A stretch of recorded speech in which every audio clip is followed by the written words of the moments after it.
13 नवंबर 2005 वो काली रात जब गोलियां और कानून दोनों आमने सामने थे। पूरा शहर थर्रा रहा था। हम बात कर रहे हैं जहानाबाद जेल ब्रेक कांड का। जहानाबाद उस समय न सिर्फ बिहार में बल्कि पूरी दुनिया में बदनाम हो चुका था। लेकिन जब रात में गोलियां चल रही थी, सायरन की आवाज़ें चल रही थी, सड़कों पर कैदी भाग रहे थे, तो उस वक्त भी एक पत्रकार था जो अपने कैमरे में इस पूरे वाकया को कैद किया था। आइए चलते हैं उस चश्मदीद पत्रकार के पास और उनसे ही जानते हैं उस काली रात की अनकही कहानी।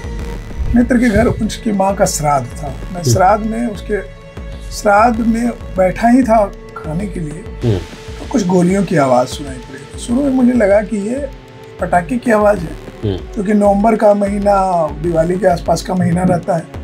हम लगा कि पटाखा है, लेकिन फिर जो आवाज़ थी वो लगा धीरे धीरे आवाज़ बढ़ रही थी और वो फिर लगा ये पटाखे की आवाज़ नहीं है, ये गोली की आवाज़ है। लगभग 1 दर्जन वर्दीधारी राइफल मेरी ओर तन गए और उन्होंने रोकने के लिए मुझे होल्ड किया। कल्पना कीजिए कि आपके सामने 1 दर्जन राइफल और 10-15 कदम की दूरी पे मौत दिखाई दे रही हो और धमाके की आवाज बढ़ रही है और सारे राइफल आपकी ओर तनी हो, क्या स्थिति रहेगी। वो वायर बिछा रहे थे जो वो 5 मिनट पहले ही ब्लास्ट हो गया पुलिस लाइन के पहले, तो उनका ऑपरेशन 5 मिनट पहले ही शुरू हो गया। एक गूंगा था जो टाउन थाने के समीप से क्रॉस कर रहा था। इस मोर्चे को भी टाउन थाने की पुलिस नहीं निकले, इसके लिए इधर से ही लोग मोर्चा लिए हुए थे नक्सली, लेकिन वो गूंगा था, वो बोल नहीं पाया, तो उसको शूट कर दिया।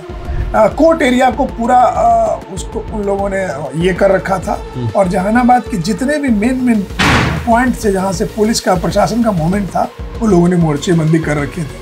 माओवादी पूरी तरह तैयारी में थे, रॉकेट लॉन्चर तक थे। मतलब पुलिस से उस रात में आपको देख के ये लगा कि पुलिस से कहीं ज्यादा नक्सली मजबूत था। बहुत मजबूत था, कहीं भी काउंटर नहीं हुआ, एक राउंड पुलिस ने फायरिंग नहीं की। स्टार कोई और नहीं बल्कि रंजीत राजन हैं, जो उस समय स्टार न्यूज हुआ करता था, आज वो एबीपी न्यूज हो गया है। हम उनके घर पे ही चलते हैं और उनसे ही जहानाबाद जेल ब्रेक कांड का पूरी सच्चाई जानते हैं, कैसे हुआ था जहानाबाद जेल ब्रेक कांड।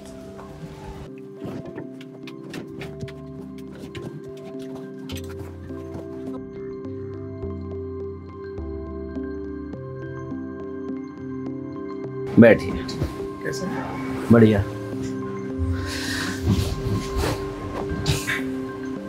13 नवंबर 2005 को जहानाबाद की जेल में अचानक से धमाका हुआ, तड़तड़ की आवाज़ें होने लगी और ये न सिर्फ जेल में हो रहा था बल्कि पूरे शहर में गोलियों की आवाज़, केन बम की आवाज़ से थर्रा उठा था। सारे लोग घर में दुबक गए थे, हर कोई अपनी जान की दुहाई दे रहा था। जेल में भयंकर माहौल था, सड़कों पर सन्नाटा था, पुलिस वाले भी अपनी जान बचा रहे थे। लेकिन इन सब के बेपरवाह एक जंबाज पत्रकार उस पूरी घटना को कवर करने के लिए, अपने कैमरे में कैद करने के लिए जहानाबाद जेल पहुंच चुका था। वो पत्रकार हैं रंजीत राजन और हमारे सामने हैं और आज उस रात की पूरी घटना, जहानाबाद जेल ब्रेक की अनकही कहानी आज बताएंगे। रंजीत जी, क्या हुआ था उस रात को? और सबसे पहले दर्शकों को हम ये बताना चाहेंगे कि इन्होंने स्टार न्यूज़ में जब वो पूरी घटना को कवर किया तो पूरे देश में वो हेडलाइंस बना था स्टोरी, और उनको स्टार न्यूज़ की तरफ से एक सम्मान भी दिया गया था। और चैनल के जो एडिटर हैं उस वक्त के उदय शंकर जी, ये हम दिखाना चाहेंगे दर्शकों को कि उदय शंकर जी के द्वारा जो एडिटर है ना, सीईओ, उन्होंने इनको एक अवार्ड भी दिया था। उसमें पूरा मेंशंस है कि घटना की, और इसमें उन्होंने सबसे बेहतर कवरेज किया था, पूरे देश में बेहतर कवरेज किया था।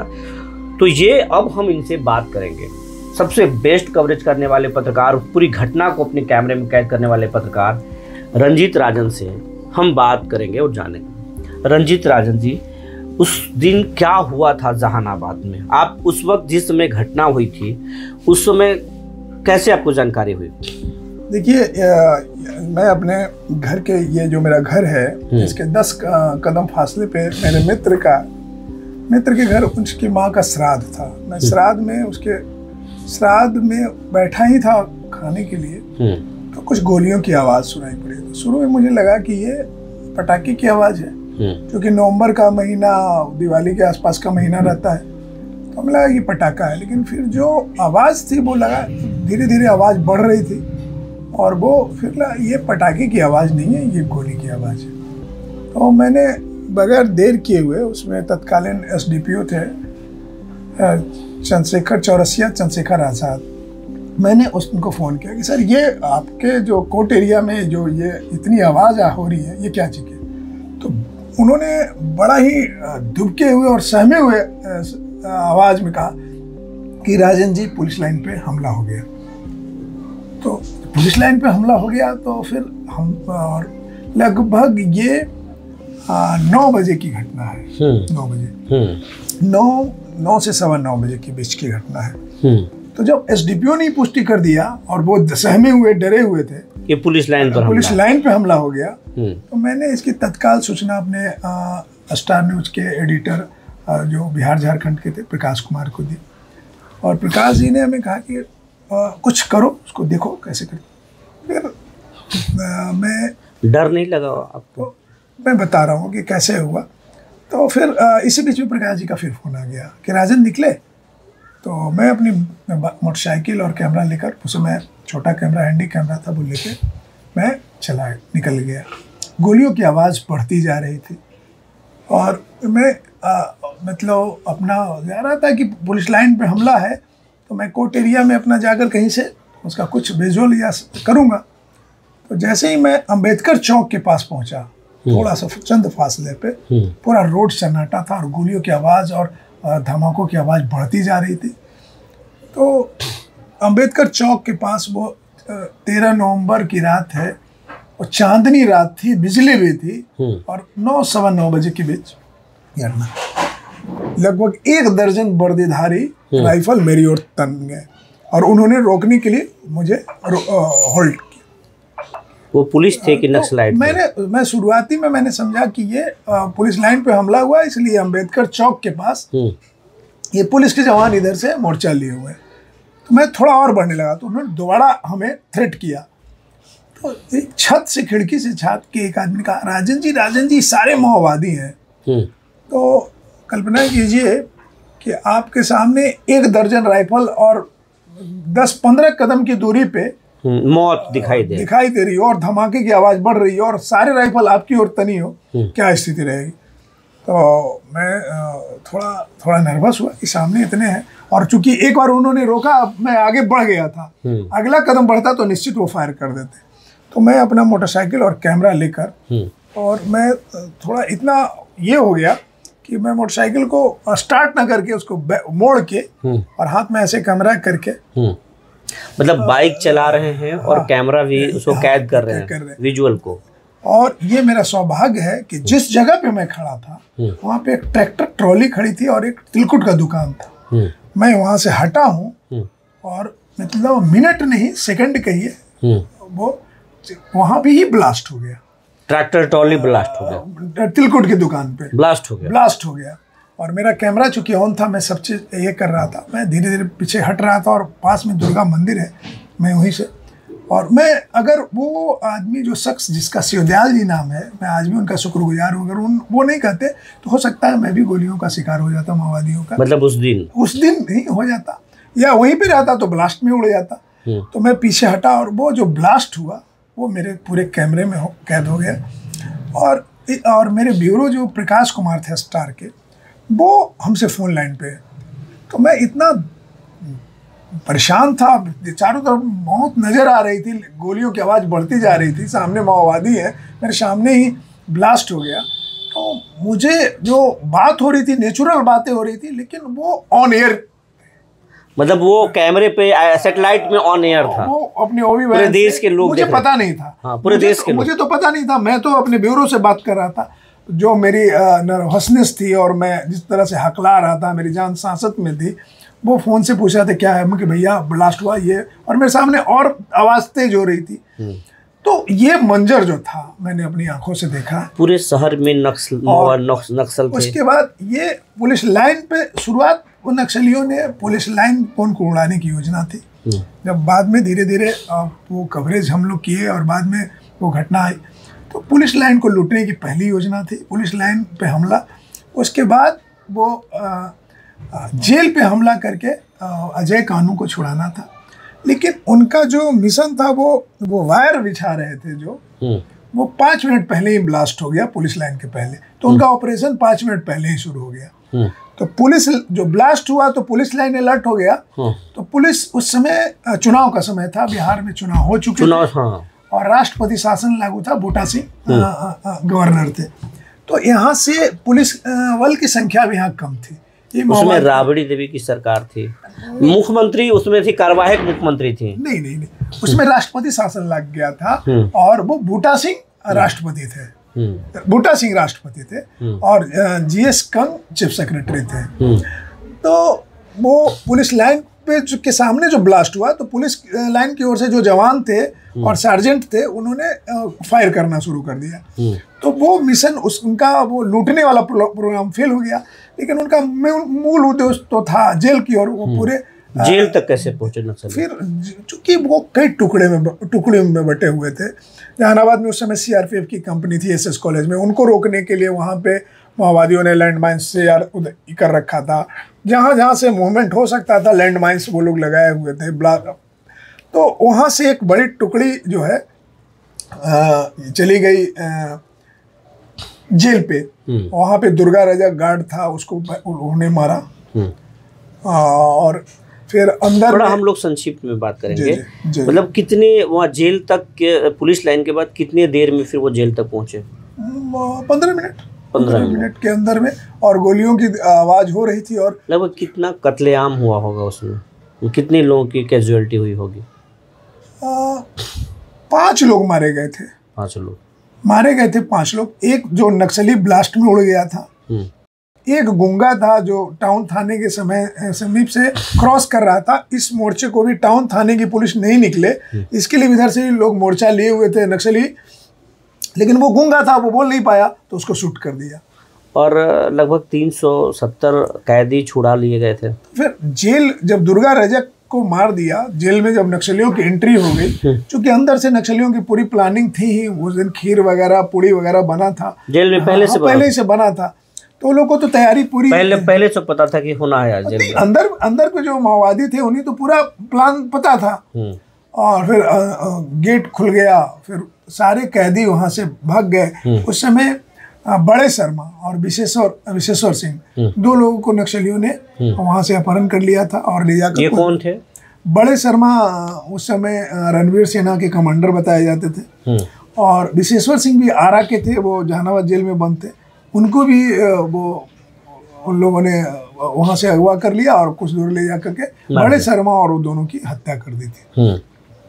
उसके बाद तो कोहराम मच गया। जैसे ही आप भी जेल में पहुंचे होंगे, फिर हम जेल पे हम लोग गए, सब चीज़ देखे, सब चीज़ खुला हुआ है, सारी चीज़ें हैं। भयावह स्थिति थी, भयावह स्थिति। तो जिस दिन ये सब घटना हुआ था, उस दिन पूरे शहर में नक्सली थे फैले हुए लगभग? आप ऐसा कह सकते हैं। कोर्ट एरिया को पूरा उसको उन लोगों ने ये कर रखा था। और जहानाबाद के जितने भी मेन पॉइंट थे जहाँ से पुलिस का प्रशासन का मूवमेंट था, वो लोगों ने मोर्चेबंदी कर रखे थे। तो इतने बड़े शहर में मतलब कि इतनी बड़ी घटना हुई थी जिसमें पूरा विश्व हिल गया था, जहानाबाद बदनाम हुआ था, जंगल राज की जो शब्द था उसको बहुत ताकत मिल गया था उस समय। तो ये कानून का फेलियर मानते थे आप, सिस्टम का फेलियर, कि पुलिस कानून सब कुछ फेल कर गया? निश्चित तौर से आप कह सकते हैं कि हमारा इंटेलिजेंस फेल्यूर था ही। इंटेलिजेंस फेल्यूर था, क्योंकि उस समय 2005 में वो ना कम्युनिकेशन का वो साधन था। और नक्सलियों को सबसे पहले ये पता था कि हमारे यहाँ जहानाबाद में इलेक्शन हो चुका है और यहाँ के फोर्स वो उत्तर बिहार में उस समय इलेक्शन का एक फेज बाकी था, वो कराने गए हैं यहाँ। पुलिस की संख्या भी कम है, कम थी, और उन लोगों के पास भी अत्याधुनिक हथियार थे। अगर काउंटर भी होता तो पुलिस माओवादी पूरी तरह तैयारी में थे, रॉकेट लॉन्चर तक थे। मतलब पुलिस से उस रात में आपको देख के ये लगा कि पुलिस से कहीं ज्यादा नक्सली मजबूत था, बहुत बहुत मजबूत था। कहीं भी काउंटर नहीं हुआ, एक राउंड पुलिस ने फायरिंग नहीं की। आपको लगता है उसके बाद में आज की तारीख में अब जहानाबाद को कितना बदला हुआ मानते हैं? देखिए, मैं सच कहूँ तो 2005 की ये घटना है। 2005 के बाद पूरे देश में आप देखेंगे, विशेष रूप से बिहार में, आपको संचार क्रांति का भी वो दौर था, जो मोबाइल आया और सरकार भी बदल गई। जहानाबाद में 2000 जेल ब्रेक की घटना जो है, उसके बाद बहुत ऑपरेशन हुए, और मैदानी क्षेत्र में जहानाबाद का इलाका वो नक्सलियों की ताबूत की आखिरी कील साबित हुई। मतलब नीतीश कुमार ने फिर ध्यान दिया यहाँ? आप कह सकते हैं कि नीतीश कुमार, वो चूंकि सरकार आई और सड़कें बनी तो कम्युनिकेशन ये हो गया। मोबाइल ने सबसे ज्यादा नक्सलियों की रीढ़ तोड़ी और विकास भी, सड़क और समतली इलाकों से उनका लगभग सफाया हो गया। ऑपरेशन बहुत हुए। पहले के प्रशासन में, उसमें के प्रशासन में, आज के प्रशासन में कुछ अंतर देखते हैं आप? आज वैसी घटना संभव है? अब वैसी घटना संभव नहीं है। नहीं है। क्यों नहीं है ये बता देते हैं। क्योंकि कोई चीज़ें रिपीट होना बहुत, चूँकि अलर्ट मोड में है, उस चीज़ों को लेकर बहुत प्रशासन ने, पुलिस ने सबक भी लिया है। और अब हम संचार के माध्यम से इतने मजबूत हो गए हैं कि हम उनका पूरा कॉल डिटेल्स निकाल सकते हैं, उनका ट्रैक निकाल सकते हैं। एक चीज़ पहले आरोप लगाया जाता था राजन जी कि सरकार की कहीं न कहीं मिली भगत हुआ करती थी, नक्सलियों को सपोर्ट था। ये बात सच है या फिर इसको आप मानते हैं कि एक राजनीतिक शिगुफा है ये? मैं इससे सहमत नहीं हूँ कि कोई भी सरकार नक्सलियों को और हिंसा को बढ़ावा दे अपनी। आखिर बदनामी किसकी होती थी?